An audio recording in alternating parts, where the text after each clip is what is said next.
Welcome to Drishti Judiciary's latest initiative, the Law MCQs program. Practice questions covering legal current affairs, general knowledge, and previous year's questions. Let's begin today's session. The first question is, what is another term used for the doctrine of respondeat superior? Absolute liability, direct liability, vicarious liability, or individual liability? Respondeat superior के सिद्धांत के लिए प्रयुक्त दूसरा शब्द क्या है? आत्यंतिक दायित्व, प्रत्यक्ष दायित्व, प्रतिनिधिक दायित्व या व्यक्तिगत दायित्व? The correct answer is option C, vicarious liability. इसका सही उत्तर है ऑप्शन सी, प्रतिनिधिक दायित्व. Under the doctrine of respondeat superior, the respondeat superior is a Latin phrase which means let the master answer. It's also called vicarious or imputed liability. Originating in the United States, it holds employers responsible for their employees' negligence or wrongdoing. This doctrine is founded on public policy as its purpose is to allocate to the business the risk normally attendant thereto. Respondeat superior के सिद्धांत के तहत respondeat superior एक Latin वाक्यांश है जिसका अर्थ है मालिक को उत्तर देने दें. इसे प्रतिनिधिक या आरोपित दायित्व भी कहा जाता है. संयुक्त राज्य अमेरिका में उत्पन्न यह नियोक्ताओं को उनके कर्मचारियों की लापरवाही या अनुचित कार्य के लिए जिम्मेदार ठहराता है. यह सिद्धांत सार्वजनिक नीति पर आधारित है क्योंकि इसका उद्देश्य व्यवसाय को सामान्य रूप से जुड़े जोखिमों को आवंटित करना है. Next question is, what is the status of an award by the लोक अदालत?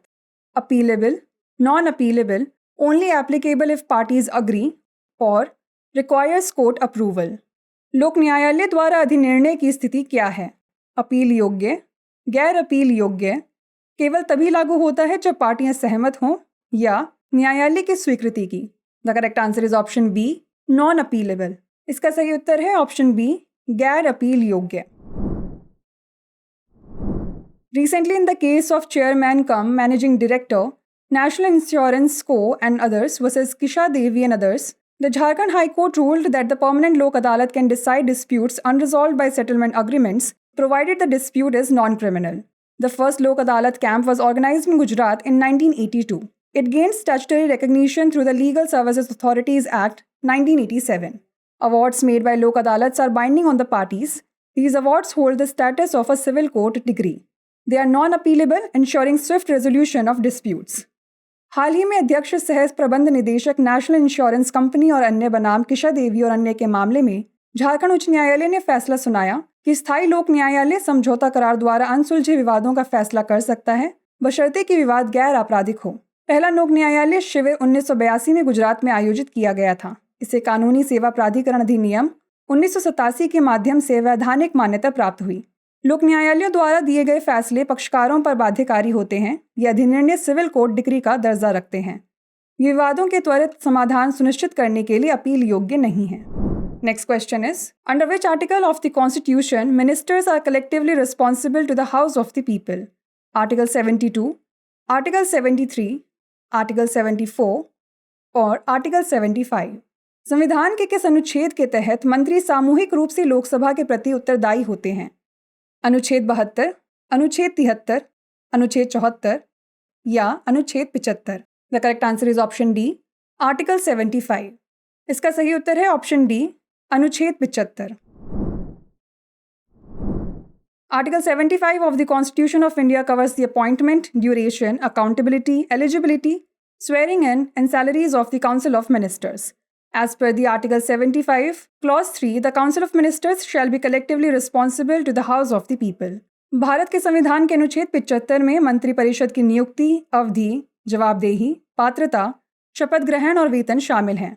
अनुच्छेद 75 खंड 3 के अनुसार मंत्री परिषद सामूहिक रूप से लोकसभा के प्रति उत्तरदायी होगी.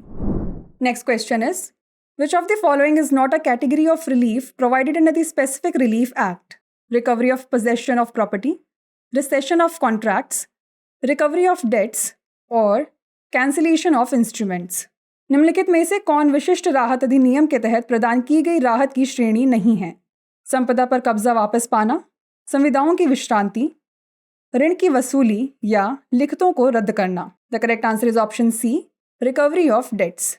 इसका सही उत्तर है ऑप्शन सी, ऋण की वसूली. The Specific Relief Act 1963 is a law that originated from the recommendations of the 9th Law Commission of India. It allows for the enforcement of individual civil rights rather than enforcing penal laws. The Act offers various types of reliefs, including recovery of possession of property, rescission of contracts, cancellation of instruments, declaratory decrees और injunctions. विशिष्ट राहत अधिनियम 1963 एक कानून है जो भारत के 9वें कानून आयोग की सिफारिशों से उत्पन्न हुआ है। यह दंडात्मक कानूनों को लागू करने के बजाय व्यक्तिगत नागरिक अधिकारों को लागू करने की अनुमति देता है। यह अधिनियम विभिन्न प्रकार की राहतें प्रदान करता है, जिनमें शामिल हैं संपत्ति पर कब्जा वापस पाना, सुविधाओं की विश्रांति, लिखतों को रद्द करना, घोषणात्मक आदेश या निषेधाज्ञा। The last question is, in the Constitution of India, Hicklin test under Article 19, Clause 2 is related to decency and morality, defamation, integrity of India और none of these. भारत के संविधान में अनुच्छेद 19 खंड 2 के अंतर्गत हिकलिन टेस्ट संबंधित है शालीनता और नैतिकता, मानहानि, भारत की अखंडता या उपयुक्त में से कोई नहीं। The correct answer is option A, decency and morality. इसका सही उत्तर है ऑप्शन ए, शालीनता और नैतिकता। Hicklin test under subclause 2 of the Article 19 of the Constitution of India is related to decency and morality. Until 2014, both the Supreme Court and the High Courts of India followed the Hicklin test. However, in 2014, the Supreme Court officially abandoned the Hicklin test in the case of Avik Sarkar versus State of West Bengal. Bharat के संविधान के अनुच्छेद 19 के उपखंड 2 के तहत Hicklin test शालीनता और नैतिकता से संबंधित है। वर्ष 2014 तक भारत के सर्वोच्च न्यायालय और उच्च न्यायालय दोनों ने हिकलिन टेस्ट का पालन किया। हालांकि 2014 में सर्वोच्च न्यायालय ने अवीक सरकार बनाम पश्चिम बंगाल राज्य के मामले में हिकलिन टेस्ट को आधिकारिक तौर पर छोड़ दिया। Before we wrap up, here's a question for you. Which of the following order of civil procedure code is related to written statement, set off, and counter claims? Order 6th, Order 8th, Order 7th और Order 9th? Civil प्रक्रिया संहिता का निम्नलिखित में से कौन सा आदेश लिखित कथन, सेट ऑफ और प्रति दावे से संबंधित है? आदेश 6, आदेश 8, आदेश 7 या आदेश 9? इसका उत्तर हमें कमेंट सेक्शन में ज़रूर भेजिएगा। ऐसे ही और वीडियोस देखने के लिए लाइक, शेयर और सब्सक्राइब करना ना भूलें। धन्यवाद।